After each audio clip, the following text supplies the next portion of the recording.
नमस्कार, स्वागत है आपका हमारे चैनल पर। मैं हूं आपके साथ शिप्रा सैनी। उत्तर प्रदेश के सियासी घमासान में वार पलटवार का दौर लगातार जारी है और समाजवादी पार्टी जहां बीजेपी पर हमलावर है तो वहीं बीजेपी की ओर से मुख्यमंत्री योगी आदित्यनाथ लगातार समाजवादी पार्टी को करारा जवाब दे रहे हैं। मुख्यमंत्री योगी आदित्यनाथ लगातार जनसभाओं के जरिए उत्तर प्रदेश में गैंगस्टरों, माफियाओं और गुंडों को चेतावनी देते हुए ये कह रहे हैं कि इन सब का इलाज 10 मार्च के बाद होगा। लेकिन उनके इस बयानों से समाजवादी पार्टी की तकलीफ कुछ ज्यादा ही बढ़ रही है और यही वजह है कि अब समाजवादी पार्टी ने इलेक्शन कमीशन का रुख कर लिया है। दरअसल इलेक्शन कमीशन को एक लेटर लिखकर ये अनुरोध समाजवादी पार्टी की ओर से किया गया है कि आदर्श आचार संहिता के अनुसार भाषा का इस्तेमाल मुख्यमंत्री योगी आदित्यनाथ करें। ये निर्देश election commission CM Yogi Adityanath को दे। दरअसल समाजवादी पार्टी की ओर से इलेक्शन कमीशन को जो पत्र लिखा गया है उसमें समाजवादी पार्टी ने लिखा है कि आगरा में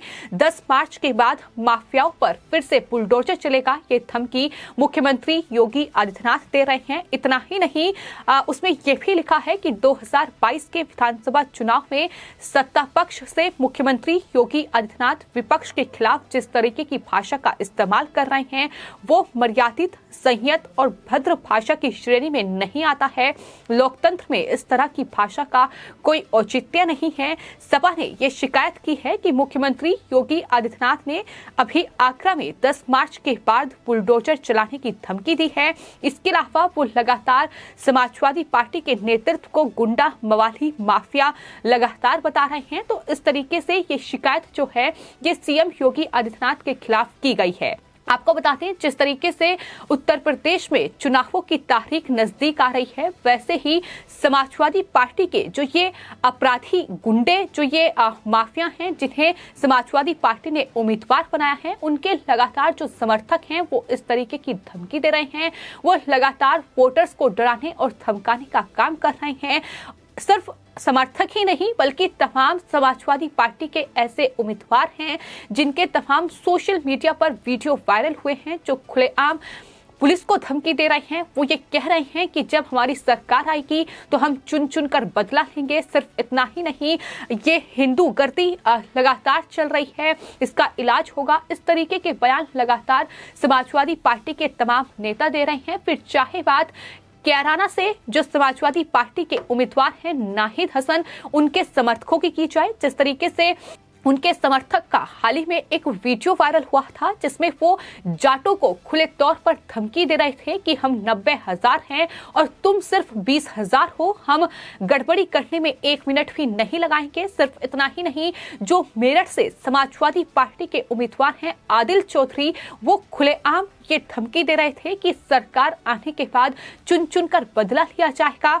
इसके अलावा रफीक अंसारी का वीडियो भी वायरल हुआ था जिसमें वो हिंदू गर्दी का बोलबाला सभी थानों में है, इसका इलाज किया जाएगा, इस तरीके से डरा और धमका रहे थे। तो ये तमाम गुंडे हैं, ये तमाम अपराधी हैं जिन्हें समाजवादी पार्टी ने टिकट बांटा है। और यही वजह है कि जब उत्तर प्रदेश के मुख्यमंत्री योगी आदित्यनाथ मुजफ्फरनगर पहुंचे तो उन्होंने साफ तौर पर यह कहा कि ये जो गर्मी अभी कैराना और मुजफ्फरनगर में ये दिखाई दे रही है ये 10 मार्च के बाद शांत हो जाएगी, क्योंकि इन तमाम अपराधियों पर, इन तमाम गुंडों पर लगाम लगाई जाएगी। और हमने ये देखा है कि किस तरीके से उत्तर प्रदेश में 2017 के बाद इन तमाम माफियाओं, इन तमाम गैंगस्टरों, इन तमाम जो ये अपराधी हैं इन पर नकेल कसी गई है। आज ये अपराधी सलाखों के पीछे हैं, लेकिन कहीं ना कहीं चुनाव है और चुनावों में इन तमाम गुंडों ने अपने जो कार्यकर्ता हैं उन्हें छोड़ा हुआ है और इस तरीके से वो वोटर्स को डराने और धमकाने का काम कर रहे हैं। वो खुलेआम धमकी दे रहे हैं। आरएलडी और समाजवादी पार्टी का गठबंधन है, लेकिन वहां भी किस तरीके से ये नाहिद हसन के समर्थक वहां जाटों को धमका रहे हैं कि अगर वोट नहीं दी तो किस तरीके से वो गड़बड़ी कर देंगे, वो घूस भर देंगे। इस तरीके के शब्दों का इस्तेमाल किया जा रहा है। तो जाहिर तौर पर जब उत्तर प्रदेश के मुख्यमंत्री योगी आदित्यनाथ उस इलाके में पहुंचे तो उन्होंने साफ तौर पर यह कहा कि जो वहां उन इलाकों में ये गुंडागर्दी देखने को मिल रही है इन सब का इलाज 10 मार्च के बाद होगा। तो कहीं ना कहीं इन अपराधियों को, इन गुंडों को, गैंगस्टरों को, इन माफियाओं को चेतावनी उत्तर प्रदेश के मुख्यमंत्री योगी आदित्यनाथ दे रहे हैं, लेकिन तकलीफ समाजवादी पार्टी की बढ़ रही है। और यही वजह है कि समाजवादी पार्टी अब इलेक्शन कमीशन पहुंच गई है और वहां चुनाव आयोग से शिकायत कर रही है और ये मांग कर रही है कि उत्तर प्रदेश के मुख्यमंत्री इस तरीके की भाषा का इस्तेमाल ना करें। ये अमर्यादित भाषा है, ये आचार संहिता का उल्लंघन है। और इतना ही नहीं, हाल ही में जब उत्तर प्रदेश के मुख्यमंत्री योगी आदित्यनाथ मुजफ्फरनगर पहुंचे तो वहां उन्होंने साफ तौर पर इन माफियाओं और इन गुंडों को चेतावनी देते हुए ये कहा कि ये जो गर्मी अभी दिखाई दे रही है ये 10 मार्च के बाद शांत हो जाएगी। तो समाजवादी पार्टी की ओर से इस लेटर में कहा गया है कि ये भाषा अलोकतांत्रिक और लगातार धमकी देने वाली भाषा बोल रहे हैं।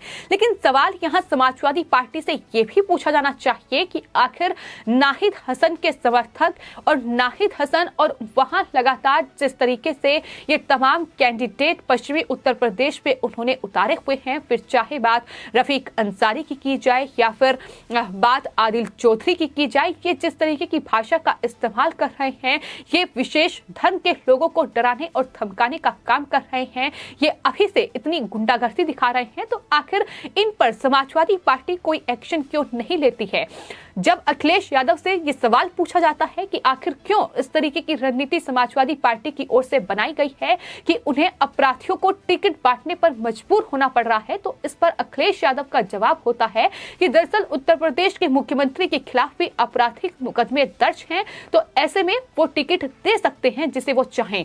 लेकिन कितने मुकदमे नाहिद हसन और आदिल चौधरी जैसे नेताओं पर दर्ज हैं, ये हम सब जानते हैं कि कितने बड़े गैंगस्टर वो हैं, किस तरीके से हिंदू प्लान के वो मास्टरमाइंड रहे हैं और वहां पुलिस वालों को धमकाने का काम किया गया है, खुलेआम गुंडागर्दी की गई है। बीजेपी के जो लोग हैं, जो हिंदू हैं, उनसे कोई सामान ना खरीदा जाए, इस तरीके की खुलेआम जो धमकियां हैं उसके वीडियो उनके सामने आए हैं। तो यही तमाम सवाल है, यही तमाम वजह है कि उत्तर प्रदेश के मुख्यमंत्री योगी आदित्यनाथ ने इन तमाम गैंगस्टरों को खुलेआम ये बता दिया है कि इलाज होकर रहेगा।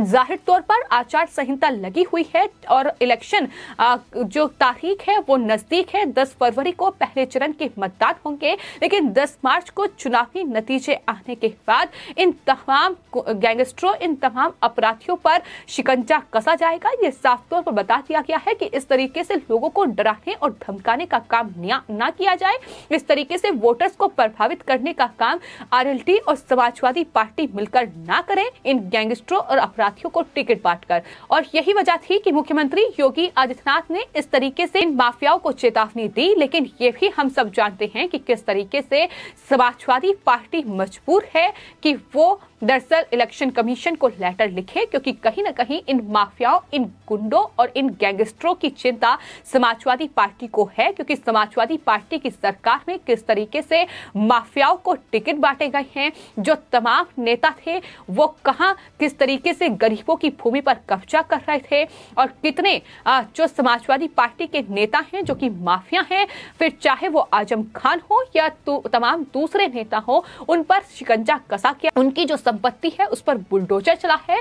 और यही वजह है कि समाजवादी पार्टी इतना ज्यादा बौखलाई हुई है कि अब उन्हें ये डर सता रहा है कि 10 मार्च के बाद क्या कुछ होगा। चुनावी नतीजे सामने आए हैं और मुख्यमंत्री ने साफ तौर पर यह चेतावनी दे दी है कि 10 मार्च के बाद इन माफियाओं पर बुलडोजर चलेगा। और शायद यही वजह है कि इस तरीके से अब इलेक्शन कमीशन से यह अपील की जा रही है कि दरअसल चुनाव आयोग यूपी में स्वतंत्र, निर्भीक और निष्पक्ष चुनाव कराने के लिए बीजेपी के सीएम की पद की जो गरिमा है उसके अनुरूप जो है भाषा अनुकूल हो, इसका इस्तेमाल किया जाए।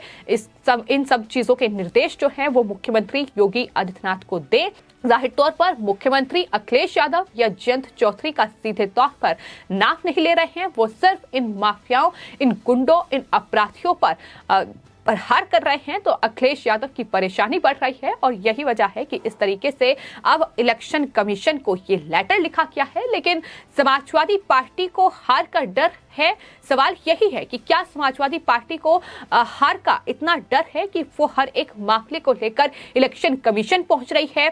अभी वह मुख्यमंत्री योगी आदित्यनाथ की इस भाषा को लेकर, इन शब्दों को लेकर जो कि माफियाओं और गुंडों पर बोले गए हैं, इलेक्शन कमीशन का रुख किया है। लेकिन इससे पहले ओपिनियन पोल जो कि उत्तर प्रदेश में समाजवादी पार्टी की हार निश्चित कर रहे हैं, उनको लेकर भी वो इलेक्शन कमीशन पहुंच चुकी है।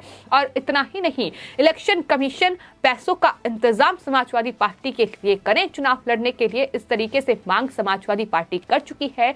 तो शायद समाजवादी पार्टी को हार का डर है, यही वजह है कि इस तरीके से तमाम हथकंडे अपनाए जा रहे हैं। फिलहाल आपकी इस पूरे मामले पर क्या राय है, हमें कमेंट बॉक्स में जरूर लिखें और चैनल को सब्सक्राइब करें। धन्यवाद।